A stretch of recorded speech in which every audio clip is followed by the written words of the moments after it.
Hello,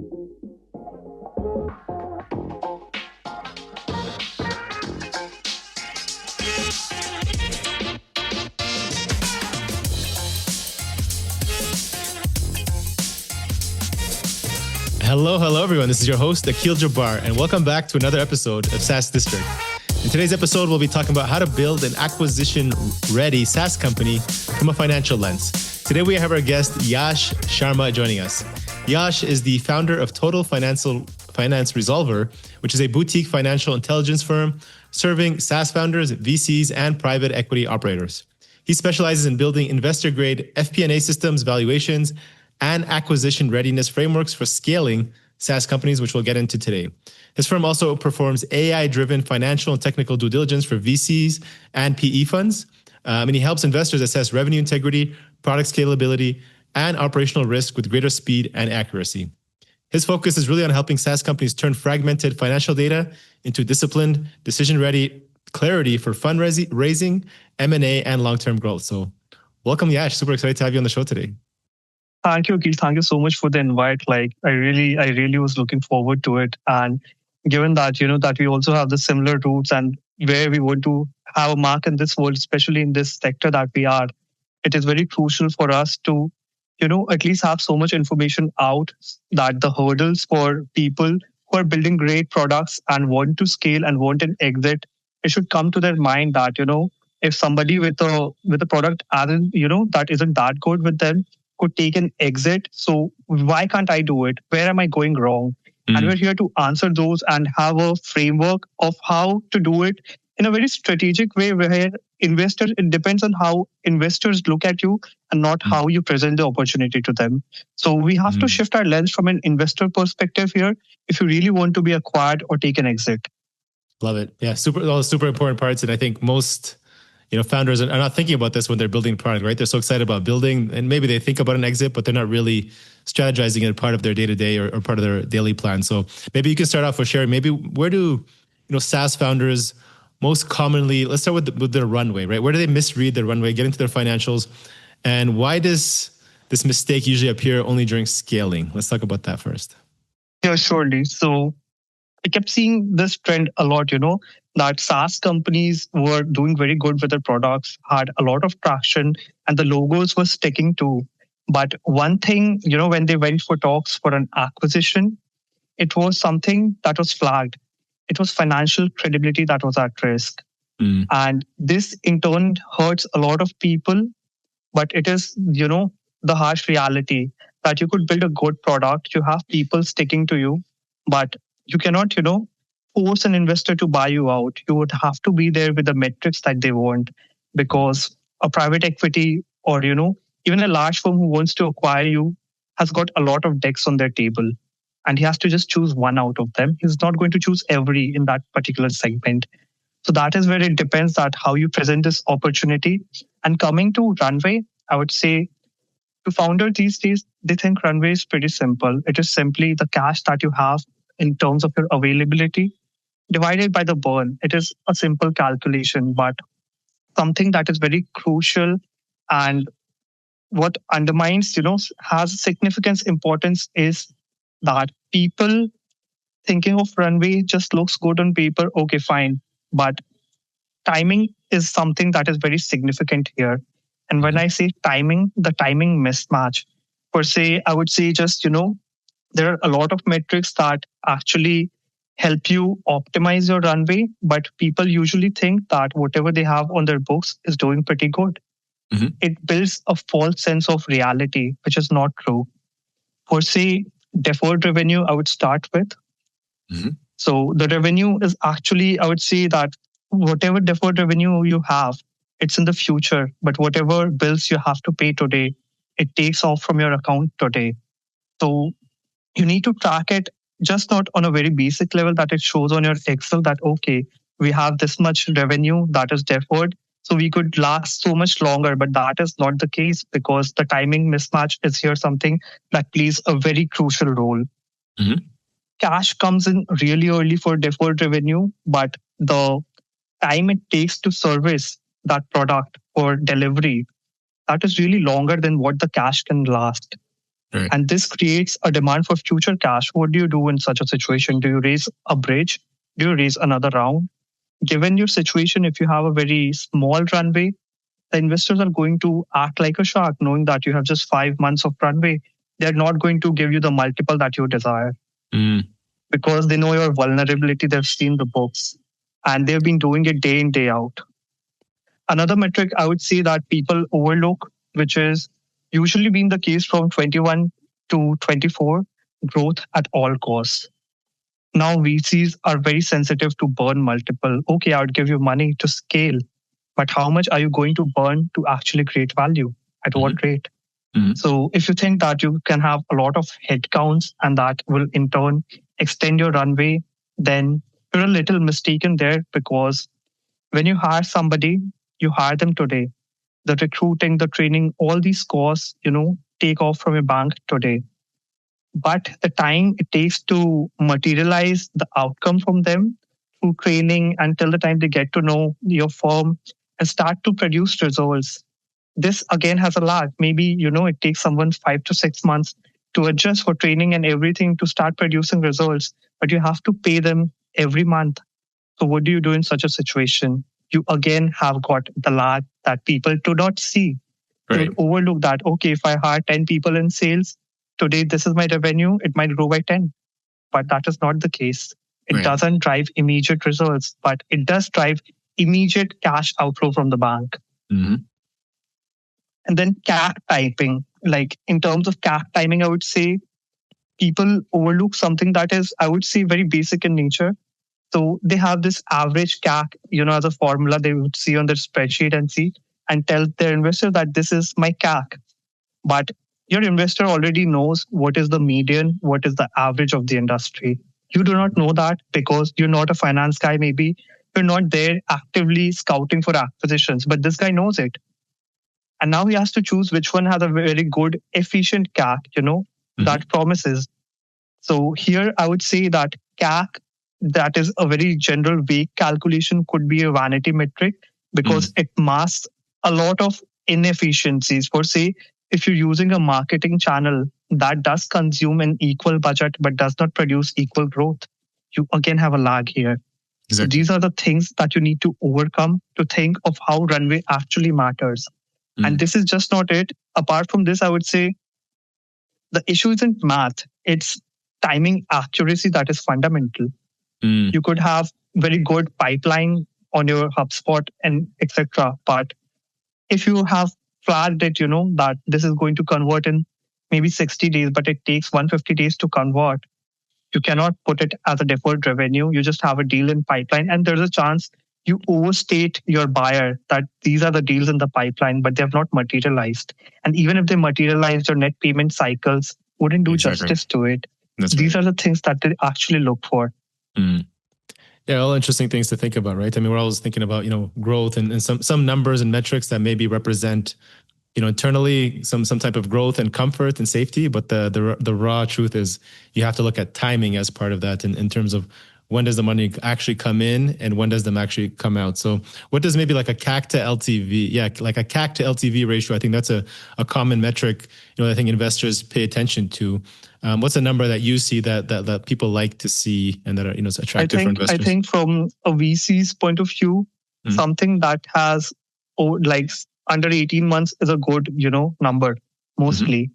But if it goes beyond that, it depends on your stage, how many active participants are actually okay with that number that you have.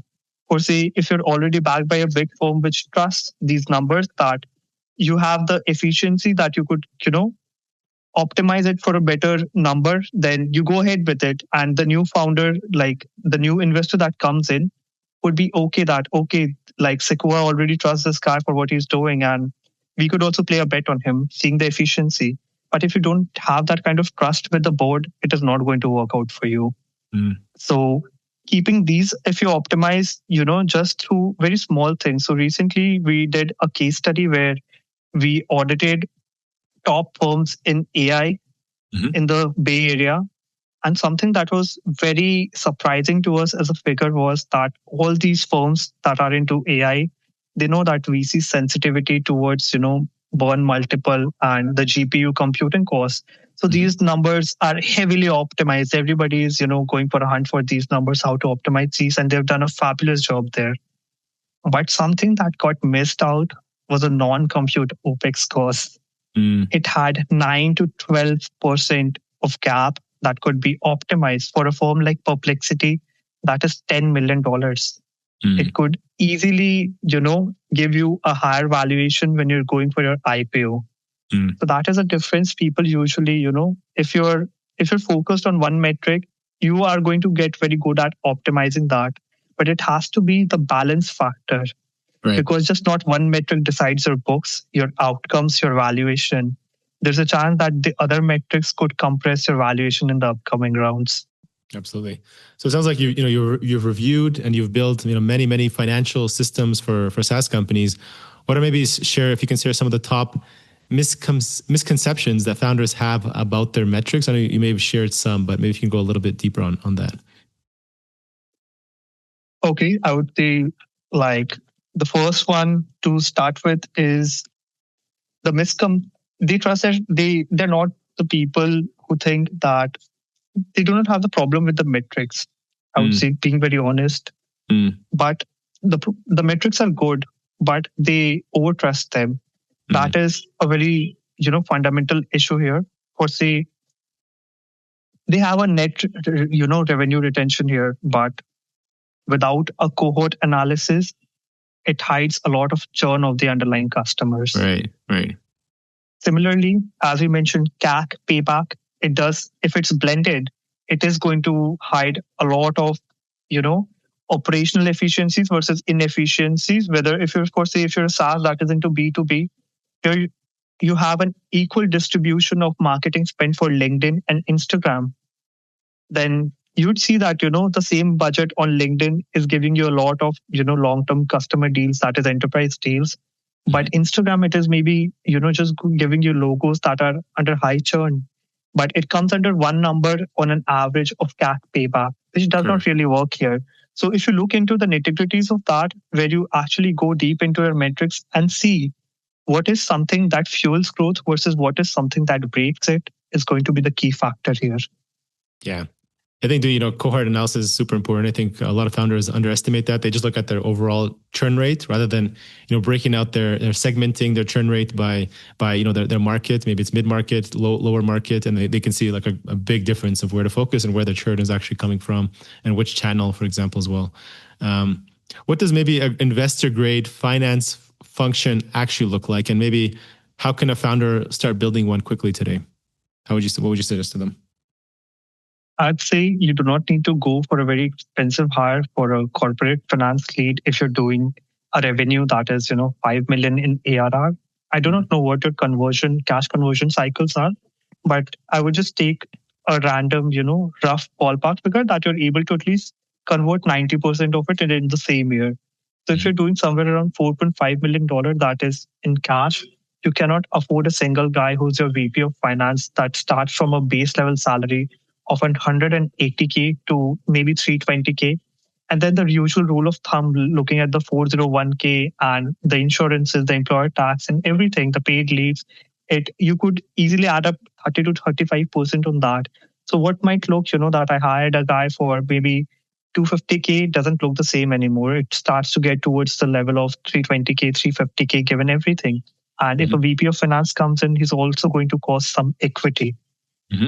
So it's a lot of things. So I would say do not do something that traditional that does not fuel your growth.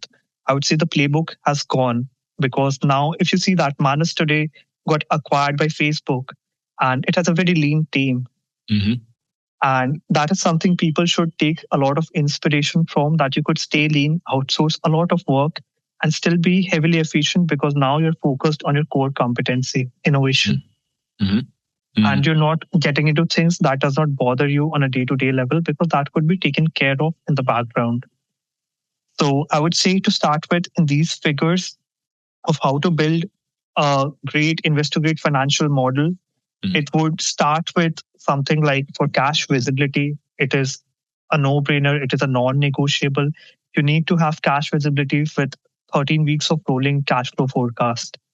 And this is very important because it has the fine line between hope and reality.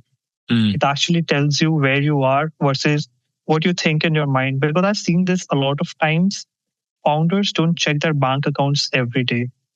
They're too consumed with day-to-day activities. Absolutely. And by the time on a quarter or even monthly, when they check their bank, it doesn't help them at all.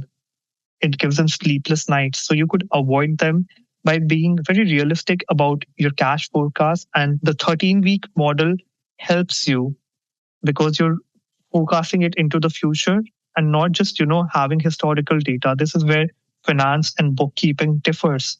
Mm-hmm.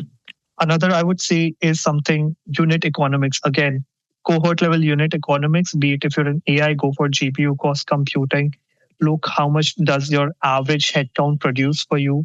Do it for revenue as well. That what are the segment level deals that you have? What are the enterprise deals that you have? And computational costs are very important for AI firms here because it determines how efficient you are when one token is getting used. And this is something that helps you in the long term when you want to get acquired. This is something I would say is a financial discipline. It helps you stay in place where you want to be without the anxiety that I'm going to an investor meeting today. Am I confident with the numbers? Right. So this, and I would say if your model cannot survive a downside scenario, it isn't a model, it's a story. And it's almost as good as wishful thinking, I would say, because you need to be prepared because these downside scenarios actually help you. It's like a sailor who's prepared to take care of the currents if, it's going to overthrow the boat itself. This is something that is very important for them. Most deals don't actually collapse very loudly. I've seen this, the silence answers it all. Absolutely. Yeah, I mean, we're really focused on, the growth and the optimism, right? But there's also the presenting the risk and the reality of the risk and the downsides. I think that's also equally important because yes, it's easy to get excited about, the upside and the opportunity here, which is great. It's part of the story of what we're selling and looking to raise. But you're right, it's also presenting the real risks and how it's presented. So, maybe you can share what are some maybe patterns that you see that SaaS companies maybe that fail or that delays them in fundraising because of some of these financial blind spots and going into these conversations? Okay, there are many, but I would start with the top three, which are very much detrimental. So what we've seen when we talk to the VCs, and we're talking like VCs that, Yash, I have a very good company that we could close. And just 2 weeks later, I asked them that, how did it go, David? What happened? And he would just say something like that. There was a lot of inconsistency from the team in terms of communication relating to the ARR. Every conversation, the ARR keeps on switching. If you plant a seed of doubt today, the doubt is only going to bring you the fruits of doubt, and it compounds. Another one I would say is something forecast variance. You need to keep that track record that your forecast says that you could achieve this number. You don't have a very strong variance regarding it because it shows that what your capability is and how much you talk about it. That is the real difference of where you want to be and where you are. So keeping that in track is very important. I would say to not have, promise somebody, an investor, like really big forecast that I'm doing 1 million ARR today. And if you, punch in 3 million into it and maybe we could do 6 million, 9 million, something like that. That does not happen. You have to be very realistic because he's going to see it through your forecast and your variance, and variance is not going to lie. It's a litmus paper test that what you say, what you deliver. And if the variance, we've seen that a lot of firms that had a variance over 18 to 23%, they got caught with a good investor, but the deal broke through because they knew that, these guys are good, but they're not what they're talking about. So maybe not today, maybe a year later, because investors underwrite predictability here. They're not going after your speed. They need to know that if you burn, what is the rate and what is the growth does it provide? Absolutely. So if a founder maybe today is looking to prepare for an acquisition going into next year, right, 2026, they're in conversations or thinking about being acquired, and they understand that that's part of, they're going to get into some due diligence. what should they fix firsthand inside their numbers today? What should they think about? Revenue integrity, the quality of earnings, puts a very simple and a very strong figure in front of somebody that, or say, if a VC already has a portfolio where there's a lot of enterprise deals, but he wants to mitigate this risk with also, new logos are not going for enterprise deals. So if you have that and he wants that, it could get, into a place where you have a meeting spot and the deal could get transferred. But if even that was, if he's looking for such logos, and even if that has very high churn, it simply means there's something wrong with your product, or you've priced it in a way where it's very easy to switch. Just to give you an example, for a product that is at $2,000, and switching from that product is not very easy. A product that is priced at $50 is very easy to switch because you get a lot of different segment providers in that particular product. So also one thing which we see that is not focused upon, just to catch up upon as a metric that investors look for, and the founders usually go for pricing of their product that is in sync with their industry standard. Here it becomes a key issue. Does it do justice to your contribution margin? For every product that you deliver, does the variable cost is covered? Is it covered for you? That is something you cannot, just have your pricing. If like OpenAI prices it at $10, I want to price it at 10. OpenAI is sitting on billions of dollars to burn. Maybe they could burn for the next 2 years. Right. You do not even have a runway of 10 months. You cannot price a product like that. Right. So being real with your pricing and comparing to what's actually out there in the market. Exactly, because eventually you're just selling vanity metrics to investors that we have this growth and this is how much we want to achieve. But at that product pricing, either you're competing with a giant who's giving a product at that price and there could be a churn, or even if your margin contributions are not provided by them, again, you're burning more than you should. Absolutely. To optimize your pricing, looking at that particular figure and not go for industry metrics, because industry is not going to pay your bills. They're not going to take you out when you're bankrupted or filing for liquidation. Your optimization in your own metrics is going to sail you and take you where you want to. And this is something that we've seen with clear books, as I said, for revenue integrity, forecasting accuracy for variance. What matters here is that we've seen a lot of firms doing 8 million in ARR getting sold at a multiple of 7 to 8, but a firm doing 25 million in ARR got sold for maybe 4 to 6 in multiple. The difference lies in is, at a certain point, numbers matter more than the narrative itself. So if can't hide, the numbers don't lie. Exactly. Right? Yeah. Also, you just feel the due diligence test, as simple as that. And it does not take long for them to know. Plus, you've given them a pattern recognition tool for the next firm. Absolutely. This has been great, Yash. I appreciate everything you've been sharing here. I think super helpful. Last question before we get into the personal rapid fire questions. Maybe any suggestions you'd like to share with SaaS founders going into 2026 using maybe AI to help them maybe get better valuations if they're planning an exit or to raise capital? Okay, just to shed some light on how we've been looking at these things. So we've been working with a lot of VCs actively where we conduct the AI due diligence for them. The reason is most VCs, even if they're Harvard graduate, Columbia, or, Oxford, the reason here is that they haven't read a line of code. And a founder might walk in, give a very beautiful pitch that this is what the product does. This is very scalable. But if the VC does not understand the line of code, so just to give you an example, if it's hard coded, it's not scalable. If it has got a lot of model dependency, then a slight change in pricing from the model, maybe you're using Claude, Sonnet, you're using Gemini, or maybe you're using DeepSeek, Grok, or OpenAI, a slight changing in pricing could, take you to the ruins. So the risk here is a lot. And this is how we flag. We have a whole framework of mapping these. And we do it and tell the VC, look, that if you invest in this is the risk factor here. But if you're looking for short-term, long-term, it depends on how you want to have the risk perceived versus how you want to invest into that firm. And if it's something that is very risky, we just straight up say that instead of putting 2.5 million or $3 million in a round there, don't don't do it. As simple as that.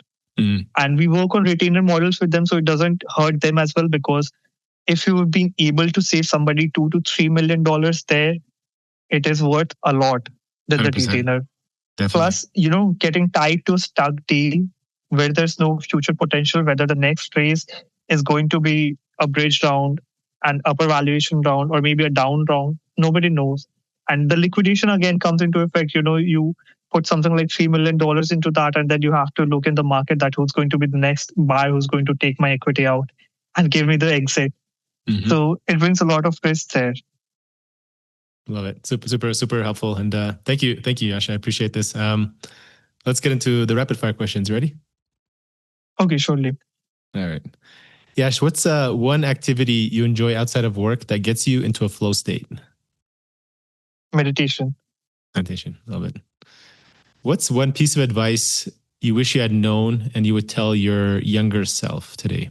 Let's say your 25-year-old self. I'd say you'd make it. I like it. Encouragement. Don't worry. Nothing to worry about. What are some of the biggest challenges and maybe goals that you're facing, with Total Finance Resolver, or maybe most excited about your business going into 2026? The challenges that we're facing currently is the market is still running on a very traditional model, right? Where you hire a whole team which has a high churn. So if you hire somebody who's like, you hire 3 people and one of them gets a job for a better opportunity, like if you hire a senior analyst and he's getting a VP position at another firm with some equity, you're under high churn there. And if he leaves, the firm suffers from an institutional memory loss. With us in FP&A pods, that isn't the case. Even if three people from the pod goes out, the pod still stays and you wouldn't have institutional memory loss. And this builds credibility. And how it matters the most is faster decision making that we help them enable. Smart. Who or what are some of the best 3 resources? This can be books, mentors, or people you follow in the space who you'd say have been most instrumental to your success over these last few years? I'd say for mindset, it's Naval Ravikant. It's really great. And I do read a lot of books related to spiritual sciences. So I did read the autobiography of a yogi when, Good book.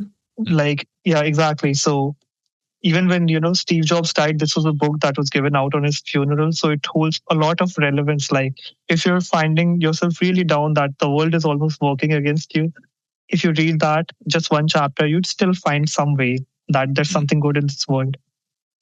Love it.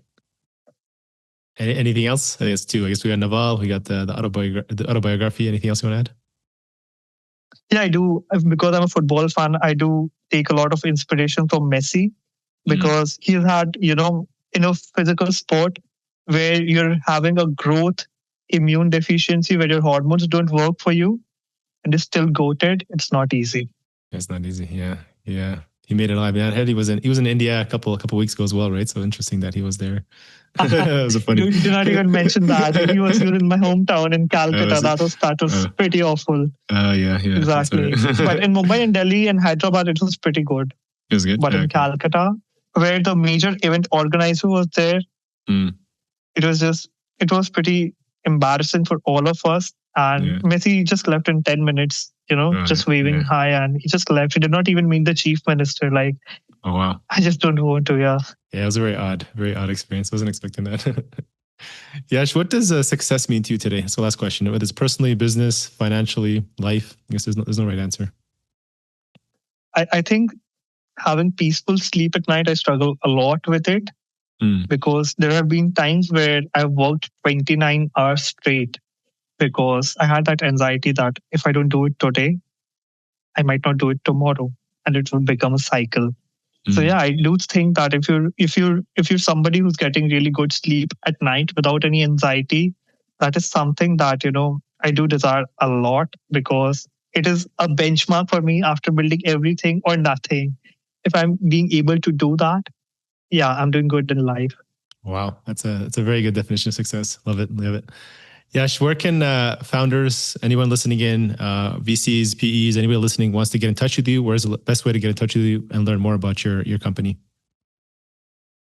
It's www.financeresolver.com. And I think the best way to reach out is either through the forms that we have or LinkedIn. I'm pretty much active there, and I share a lot of content about SaaS, especially for new SaaS founders who've had it the very hard way of not having a guidance through.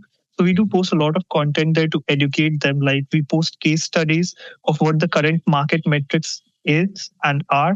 And you could compare it to your firm, that where do you stand, and optimize all your metrics for that. And it eventually helps you keep the financial discipline that you need to get acquired or an exit. Love it. That's good. So we'll place those. We'll place your website, your phone number, as well as your LinkedIn link on the show notes. If anybody wants to reach out, make sure to reach out to Yash.